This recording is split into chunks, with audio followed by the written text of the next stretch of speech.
spoken of in Deuteronomy, and it's Moses speaking to all the people. A reading from the book of Deuteronomy.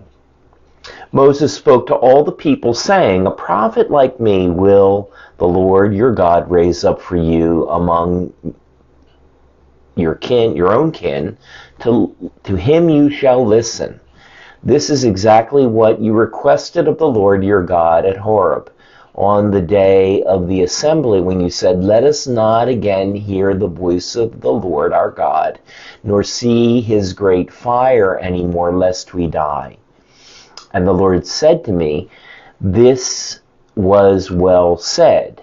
I will raise up for them a prophet like you from among their kin, and will put my words into his mouth, and he shall tell them all what I command him.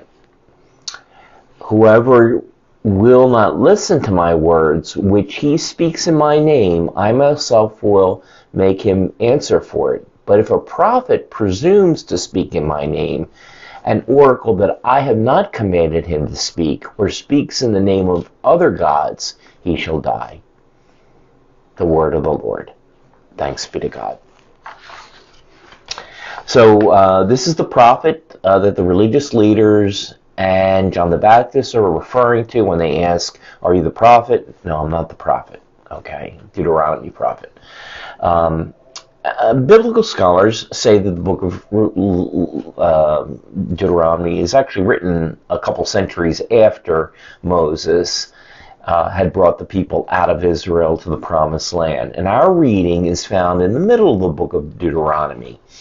Okay? In answering who the prophet is, we need to look to see who the prophet will not be. Okay? And here is what is said in the preceding verses. Okay? "When you come into the land which the Lord our God is giving you, you shall not learn to imitate the abominations of the nations there. There will not be found among you anyone who causes their son or daughter to pass through the fire, or practices divination, or is a soothsayer, or augur, or sorcerer, or casts spells, consults ghosts or spirits, or seeks oracles from the dead. Anyone who does such things is an abomination to the Lord, because such abominations the Lord your God is dispossessing them before you. You must be altogether sincere with the Lord your God. Although these nations whom you are about to dispossess listen to their soothsayers and diviners, the Lord your God will not permit you to do so." Okay, so, whoever it is, they're not going to be coming from that strain. Okay, they're going to be reputable people. They're listening to God. They're close to God. They're able to hear God's voice and speak it, with power. And people are going to remember it, and also they're going to write it down too. Our Sunday reading from Deuteronomy is the continuation from this point that I just read, and it can be viewed as there being many prophets coming after Moses whose prophecy will be authentic and very timely in Israel's history. Okay, prophecy in Israel would actually be much more preferred, okay, over the fearful and dramatic theophany. Remember, theophany is some sort of appearance of God in a way that is, whether thunder, or it's the burning bush, or on Mount Sinai, that is going to be, I'm going to use the word terrible, but in terms of, terrifying, okay? And just going back to that, here's where they're referring to, okay? In terms of we don't want it to be that way. Let us not hear the voice of the Lord our God again, nor see this great fire anymore, lest we die. People are very, wigged out about, theophanies. Okay, so, and this is why. On the morning of the third day, there were peals of thunder and lightning and a heavy cloud over the mountain, and a loud blast of the shofar. Okay, that's the horn Okay, usually a horn of a goat, not a goat, but a ram, okay, that doesn't have any kind of pitch changing. All pitch happens through the mouth, okay. It's blown a horn, okay, so that all the people in the camp trembled at this blast and this heavy cloud and lightning and thunder. But Moses led the people out of the camp to meet God, and they stationed themselves at the foot of the mountain. Now Mount Sinai was completely enveloped in smoke, because the Lord had come down upon it in fire. The smoke rose from it as though from a kiln, and the whole mountain trembled violently.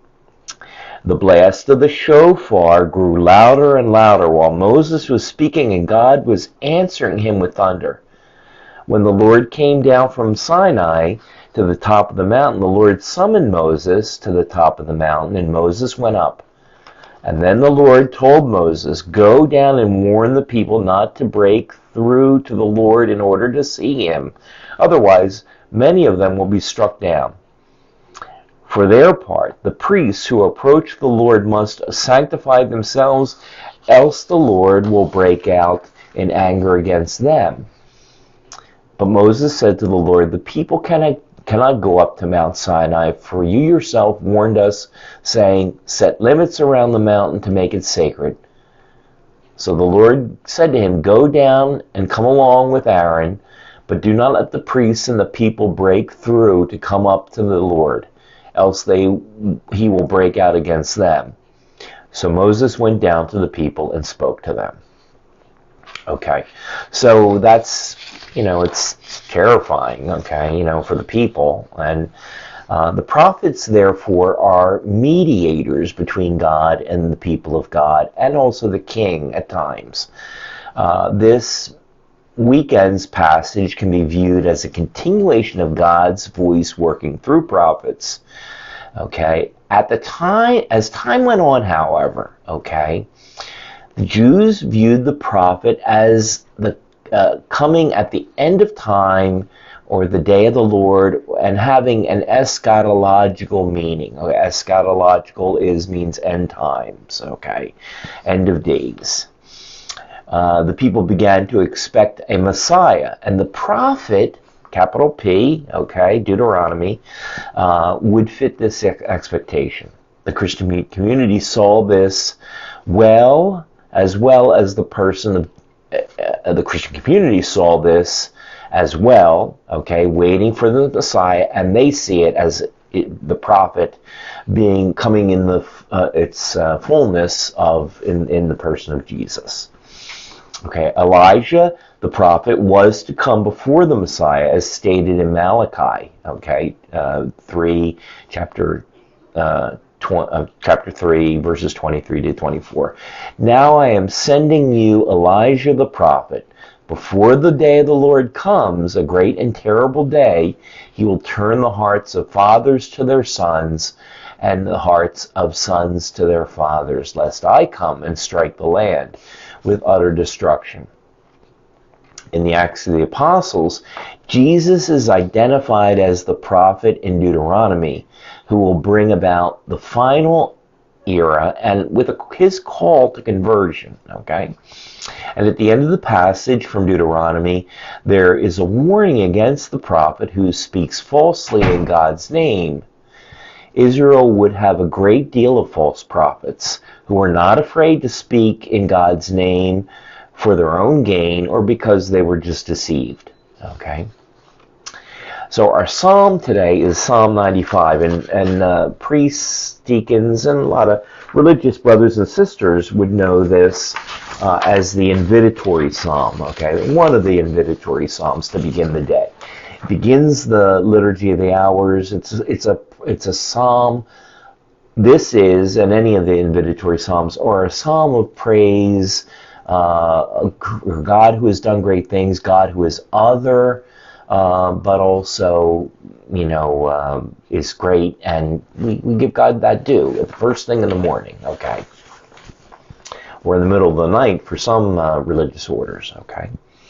So the psalm is Psalm 95. So our part of it is more toward the beginning, okay, of the whole psalm, okay? And it's, come, let us sing joyfully to the Lord. Let us acclaim the rock of our salvation. Let us come into his presence with thanksgiving. Let us joyfully sing psalms to him. Come, let us bow down in worship. Let us kneel before the Lord who made us. For he is our God, and we are the people he shepherds, the flock he guides. Oh, that today you would hear his voice. Harden not your hearts, as in Meribah, as in the day of Massah in the desert, where your fathers tempted me. They tested me, though they had seen my works. Okay, so that's the part of Psalm 95 that we have. Psalm 95 points to a total acceptance of the prophetic word, okay, in terms of, first of all, the acceptance of the prophetic word, okay, in terms of, first of all, the response is, if today you hear the voice, his voice, harden not your hearts, accept that, okay. So the response is definitely pointing to that. And come, let us bow down and worship. Let us kneel before the Lord who made us. For he is our God, and we are the people he shepherds, the flock he guides.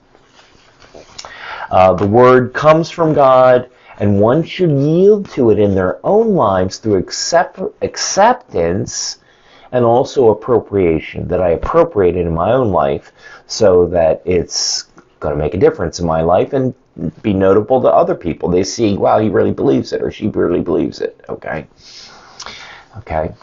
The call here is to remember what God has done and respond with praise and obedience. Okay, I'm going to, not obedient like in terms of just obedient, I'll obey, kind of thing, but more in terms of, out of love for what God, it makes sense for me to conform my heart to your plan and who you are, God. Okay, the worshiper should not be like those who contested God at Meribah, the word Meribah, and tested, one who contested, in terms of argued and, whatever, or tested God as at Massah. Okay, the psalm is used as an invitatory psalm, as I mentioned at the beginning of the Liturgy of the Hours each day. Okay, that's the one I have committed to memory, so I start the day with that one. So. Okay, our second reading is from 1 Corinthians chapter 7. So, we're moving along in 1 Corinthians. We've been hearing, a good bit of 1 Corinthians. So, a reading from St. Paul's first letter to the Corinthians. Brothers and sisters, I should like you to be free of anxieties. An unmarried man is anxious about the things of the Lord, how he may please the Lord, but a married man is anxious about the things of the world, how he may please his wife, and he is divided. An unmarried woman or a virgin is anxious about the things of the Lord, so that she may be holy in both body and spirit. A married woman, on the other hand, is anxious about the things of the world and how she may please her husband and family, I guess. I am telling you this for your benefit, not to impose a restraint upon you, but for the sake of propriety and adherence to the Lord without distraction. Okay. So, as mentioned about last week's reading from 1 Corinthians, Paul is warning this community in Corinth about Jesus' impending return. Okay.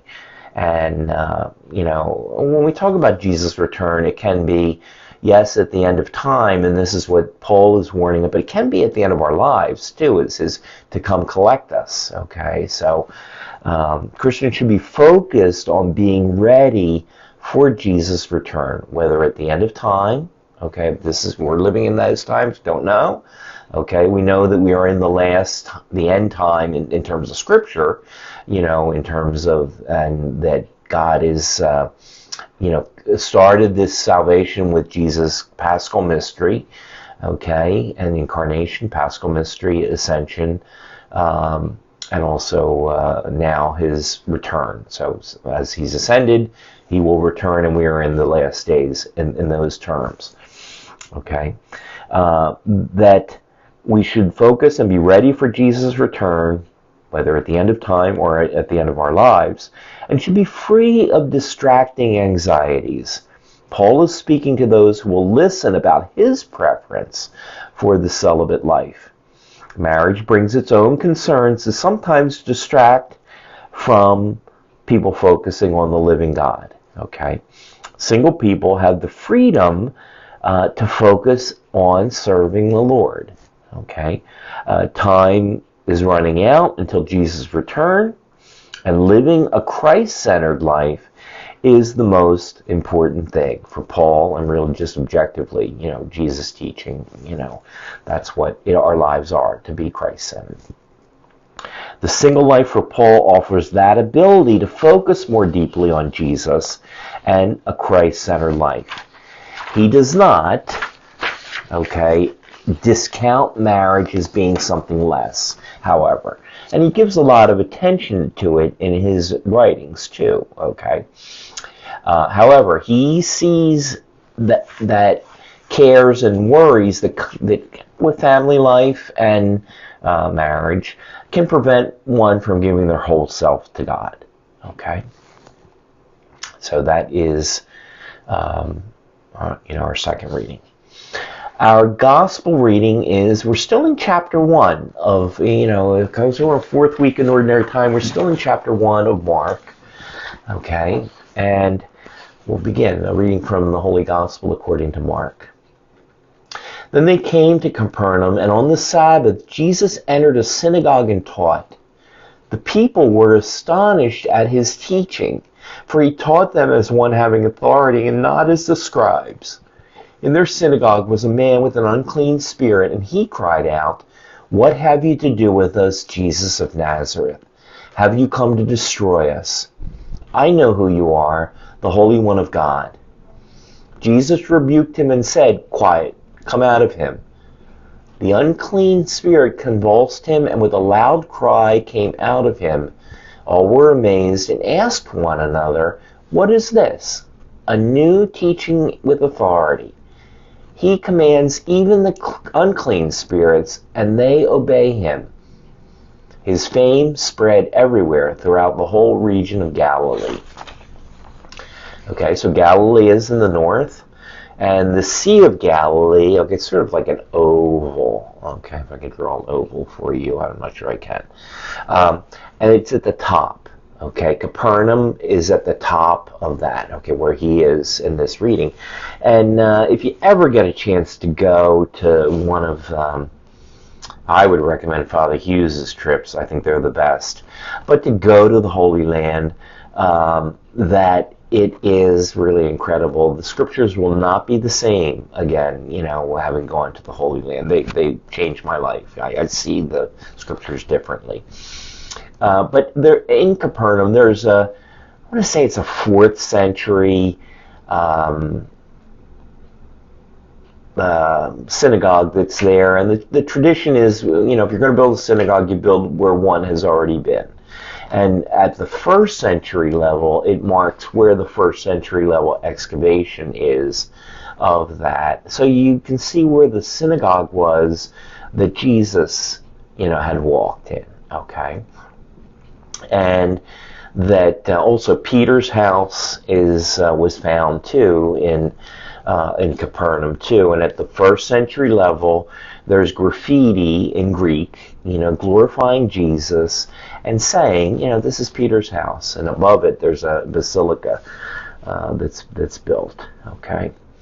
So in our gospel today, this part of Mark's gospel gives a day in the life of Jesus' ministry. And first it shows Jesus preaching. And is different from the Pharisees and other teachers in the area. The Pharisees were a type of group that sought to evangelize the people. They wanted to bring people back back to Judaism, to God. The way Jesus taught, however, was recognized as something being different and having more power behind it. He truly speaks as a prophet. Okay, he arrests the people's attention and drives the point home in his speaking.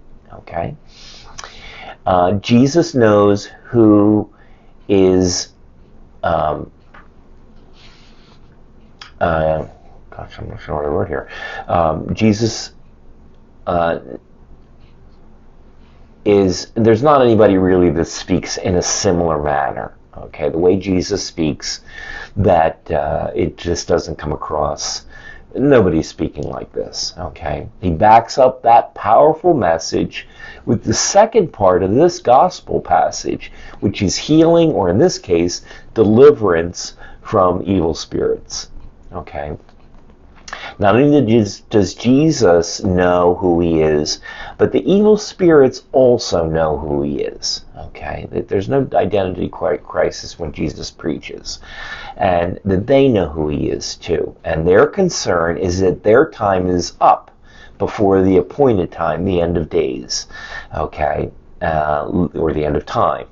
Literally, the Greek in the first part of, we get the translation, "What have you to do with us, Jesus of Nazareth? Have you come to destroy us?" Okay, and it's the Greek is, "What to us and to you." Okay, that's literally what the Greek says. That Mark writes in rough Greek. Okay, but it's saying, what do we have in common? Okay, what do you and us, whatever the evil spirit says, what do we have in common? Okay, there's such a divide between the goodness of Jesus and holiness and the personified evil. Okay, in terms of a fallen angel here, who also is eternal. Okay, but is like at the other end of the spectrum in terms of goodness and love, more hate and fear and enslavement. Okay, and that this is made clear that Jesus has authority. Okay, the Spirit goes on to identify Jesus as being the Son of God. Okay. And with this deliverance from the Spirit, the Messianic age is advanced a little bit more, okay? But Jesus conquering and continuing to conquer evil, okay? The Messianic age is now here. The Messiah is here, and he's backing it up by his firm and authoritative preaching, but also with miracles too, things that only God can do. Okay, Jesus is clearly the prophet from Deuteronomy. Okay, both in his teaching and his miracles, he is indeed the living voice and the arm of God in human form that is now among humans.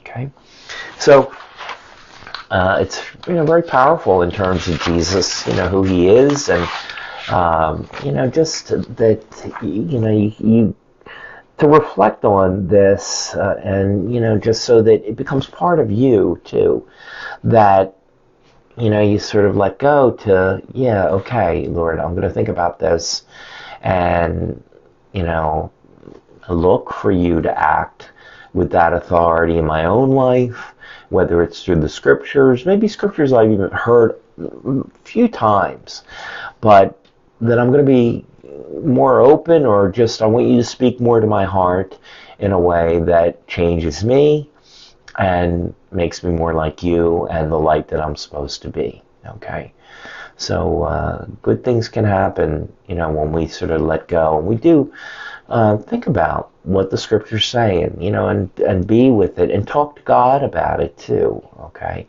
and that he really can do great things. So wish you all the best for the weekend, and that we'll see you next week. God bless.